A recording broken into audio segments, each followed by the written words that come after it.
Good morning mga ka-focus! It's Saturday morning, so pinaksuyuan tayo ngayon ng co-op natin ni General Manager Alma na dalhin yung MRF sa Eco Center. So eto, i-flex ko lang sa inyo yung mga dadalhin natin sa Eco Center. So ayan, yung mga nakasako. Yan, dadalhin natin yan doon sa MRF sa Eco Center. So, antabayanan nyo ako, guys. A few inches later. So, ayan, ikarga na ho natin lahat. Yung dadalhan sa MRF, puno loaded, oh. Pwede mong parada mamaya? Oh. Ayan, oh, ha. Dadalhan natin. So, pupunta na tayo ng Eco Center. 2,000 years later. So guys, eto na tayo sa Eco Center.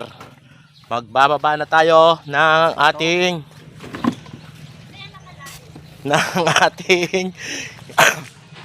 MRF ba yan? Tawag yan. Yung pinagsusuyusan ng co-op. Dito na tayo. Bababa natin. At ayan ang aking ate, si Ate Lali at si Mark. So ito guys, ibaba na natin yung mga pet bottles at binubuod natin yung mga 1.5 at iba raw ang presyo nun.